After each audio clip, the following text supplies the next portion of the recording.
आज यहाँ पे अमेंडमेंट हो रहा है। 2024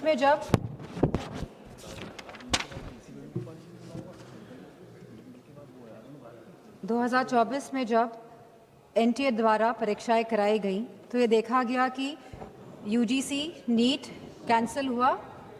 एक दिन बाद जब उस परीक्षा करी गई, CSIR NEET, NET PG, CUET ये सब डिले हुए और कैंसिल हुए।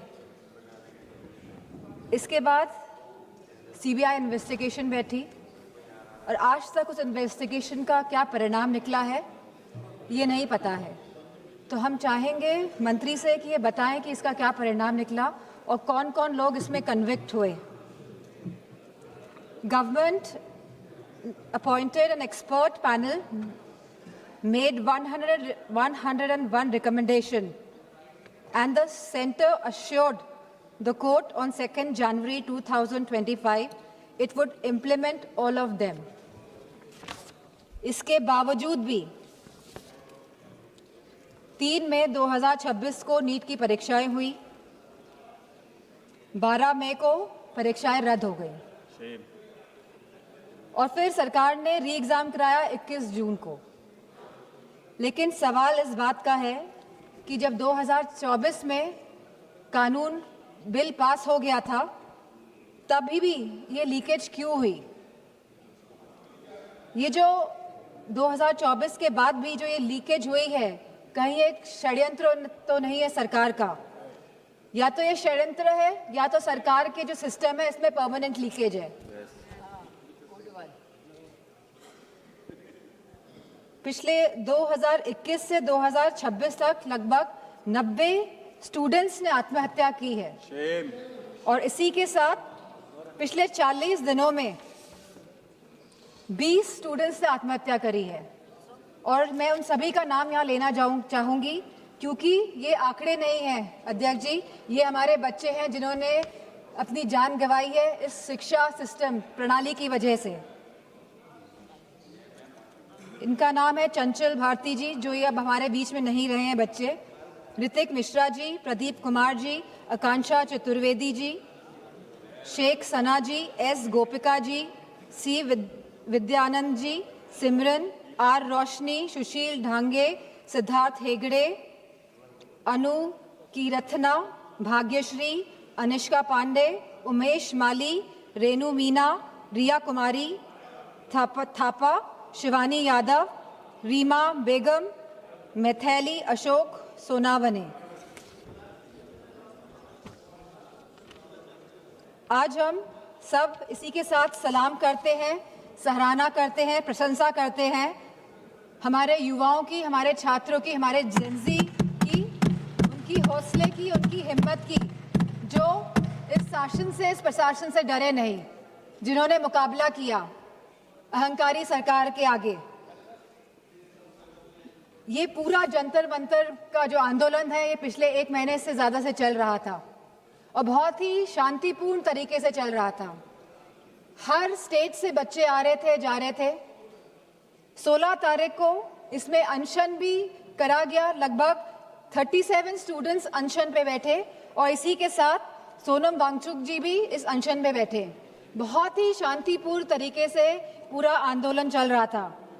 समाजवादी पार्टी को पूरा समर्थन था इस आंदोलन का और मैं कहना चाहूंगी कि हमारे सभी युवा समाजवादी पार्टी के सांसद इस आंदोलन में गए, शरीक होने गए और ये कोई पॉलिटिक्स करने नहीं गए थे। जितने भी हमारे युवा सांसद और जितने भी सांसद और एमएलए गए थे, क्योंकि हम साथ खड़े होना चाहते थे इस देश के युवा के लिए, उनके हक के लिए, उनके अधिकार के लिए। इसीलिए हम सब जंतर मंतर पहुंचे। 18 जून को मैं भी जंतर मंतर गई, वहां पे सोनम वांगचुक जी से मिली जो आंदोलन में बैठे थे, जो बिना कुछ खाए पिए, जहां उनको 16 दिन हो गए थे, अनशन पे बैठे हुए थे सभी बच्चे और सोनम वांगचुक जी। लेकिन 18 जुलाई को सरकार ने क्या किया? सवाल इस बात का है, जो लोग अहिंसा के साथ बैठे हुए थे, जो लोग गांधी जी के विचारों के साथ सत्य और अहिंसा की लड़ाई लड़ रहे थे, उनको आप लोगों ने सफेद कफन पहनाने का काम किया 18 तारीख को। आप लोगों ने उनको कफन पहनाने का काम किया और गांधी जी के विचारों को आप लोगों ने कहीं ना कहीं कफन पहनाने का काम किया। इस देश में लोकतंत्र तो है, लेकिन वाकई में क्या स्वतंत्रता है? सवाल इस बात का है आज।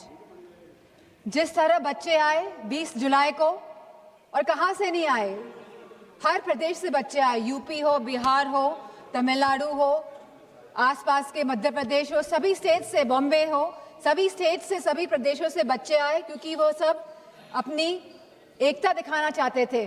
क्योंकि ये लगातार पेपर जो लीक हो रहे हैं, लगातार जिस तरह का दौर चल रहा है आज, और लगातार जिस तरह सरकार आंखें मूंद के बैठी हुई है और जो सुन नहीं रही है, वो अपनी बात रखने आए थे सरकार से, वो अपनी भावनाओं को सरकार के सामने रखने आए थे। वो चाहते थे कि जो एजुकेशन मिनिस्टर है उनका रेजिग्नेशन हो, और तो कोई बात नहीं थी। सब अपनी एकता और अखंडता दिखाने आए थे। For a purpose they had come to Jantar Mantar. लेकिन सरकार ने उनके साथ क्या बर्ताव किया, सवाल इस बात का है। क्योंकि हम लोग भी उस आंदोलन में शामिल हुए। और क्यों शामिल हुए हम लोग? क्योंकि ये बच्चे आंदोलन में बैठे थे, क्योंकि ये हमारे देश के बच्चे आंदोलन में बैठे थे। हो सकता है हमारे बच्चे नहीं बैठे हों, हम किसी के भी, लेकिन बच्चे तो देश के थे, हमारे बच्चे थे। इसी भावना के साथ हम इस आंदोलन में गए कि हमको साथ देना है, नहीं तो हम अपना मुंह कैसे दिखाएंगे? हमारी अंतरात्मा क्या जवाब देगी? और ये आत्मा की जवाब जो हम दूसरों को नहीं देना चाहते थे, हम खुद को हमको जवाब देना था। इसीलिए हम सब गए। लेकिन जो बर्बरता देखी गई सड़कों पे, उसका बयान नहीं किया जा सकता है।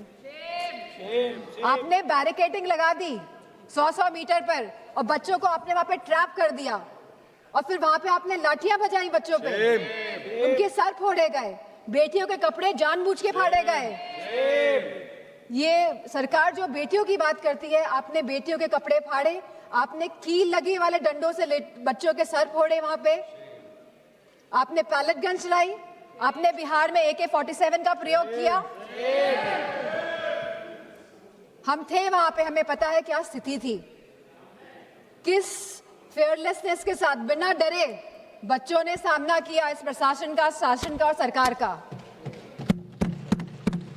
बहुत बच्चे बेहोश हो गए, बहुत बच्चों के सर से खून निकल रहा था। They were feeling humiliated. I could feel their pain because I was there. और मैं समझती हूँ जितने भी लोगों ने, जितनी भी माताओं ने, और मैं समझती हूँ पुरुषों ने भी ये रील्स देखी है इंस्टाग्राम में, सोशल मीडिया के माध्यम से, जो भारतीय जनता पार्टी के लोग छुपा नहीं पाए अपनी गोदी मीडिया द्वारा। तो सबका दिल कहीं ना कहीं आहत हुआ। सबको चोट पहुंचाने का काम भारतीय जनता पार्टी की सरकार ने किया है इस आंदोलन को लेके। और जिस तरह से बेटियां इस ट्रॉमा से गुजरी हैं, वो बोल नहीं पा रही थी ठीक से, वो सांस नहीं ले पाई थी ठीक से। जिस तरह से आपने छातियों पे बच्चों का वार किया है, मैं समझती हूँ कहीं ना कहीं आप सबके आगे तो आएगा ही है, कोई भूलने वाला है नहीं। यहाँ पे लोग इमरजेंसी की बात करते हैं, 50 साल पहले इमरजेंसी लगी थी और आज भी इमरजेंसी की बात होती है। लेकिन इमरजेंसी अगर वाकई में आप लोगों को देखनी थी तो आप आते हो सड़कों में, देखते कि इमरजेंसी क्या होती है। जहाँ बच्चे खून पसीना बहा रहे थे सड़कों पे, वहां पे आप सब लोग बहुत ही महफूज तरीके से बैठे हुए थे संसद के अंदर।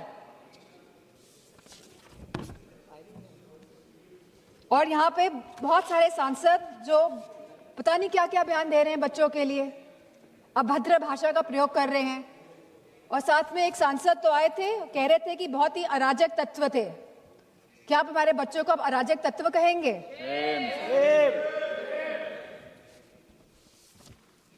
यहाँ पे जो सांसद है वो तो डर के मारे इधर से उधर हो रहे हैं। सरकार को डिलिमिटेशन बिल पास कराना है तो दबाव बनाया जा रहा है सब पे कि आप इधर हो जाइए, आप उधर हो जाइए, लेकिन आप लोग बच्चों पे कोई दबाव नहीं बना पाए। और हमें बहुत फक्र है इस बात का कि हमारे बच्चे झुके नहीं आपके आगे, इस सरकार के आगे नतमस्तक नहीं हुए। आप लोग तो अमेरिका वालों के सामने नतमस्तक होके आ गए। लेकिन हमें फक्र है कि हमारे बच्चे लड़े और इस लड़ाई को जीते। और मुझे खुशी इस बात की है कि समाजवादी पार्टी पूरी तरह से यूथ के साथ, छात्रों के साथ खड़ी रही और आगे भी हमेशा खड़ी दिखाई देगी।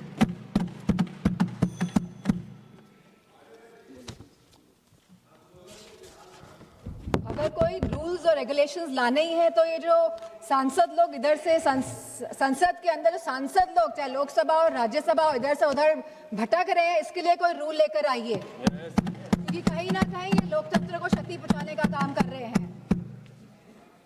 और आज जिन बच्चों का खून बहा है, जो बच्चे आहत हुए हैं, जिन बच्चों के साथ बहुत ही गंदा व्यवहार किया गया है सरकार द्वारा, चाहे वो बीजेपी के सभी सांसद हो चाहे उनके अलायंस पार्टनर हो, सारे लोग ये जिम्मेदार हैं। अध्यक्ष जी, आप सभी को मैं कहना चाहूंगी, अपनी बात को खत्म करना चाहूंगी कि you have ripped the youth of the country of its dignity, respects and rights, but I also salute the youth of the country for they didn't let go of anything. They stayed, they stood, they fought all together. And I have huge love and respect for the children of my country. And इन्हीं शब्दों के साथ मैं सरकार से कहना चाहूंगी, with sincerity and with resolve, transformation is imminent. आप रोक नहीं सकते हैं ट्रांसफॉर्मेशन को, अगर आपके अंदर सिंसियरिटी है और अगर आपके अंदर ये रेजोल्यूशन है। लेकिन आपके अंदर क्या है ये तो आप ही जानते हैं। मैं चाहूंगी कि होम मिनिस्टर आके जवाब दे, जो हमारे बच्चों के साथ बर्बरता की गई। आज आप भारत को डेमोक्रेटिक कंट्री कहते हैं, लेकिन जिस तरह आपने मारा पीटा और आज भी आप चिन्हित करने का काम कर रहे हैं, तो मैं चाहूंगी कि होम मिनिस्टर आए और इस बात का जवाब दे कि आखिरकार दिल्ली की सड़कों में इतने बड़े आंदोलन में जहां सभी बच्चे थे, निहत्थे थे, अहिंसा के भाव के साथ आए थे, बिना किसी अस्त्र और शस्त्र के, आप लोगों ने इतना हिंसा का प्रयोग क्यों किया? इसी के साथ मैं अपनी बात को समाप्त करती हूं।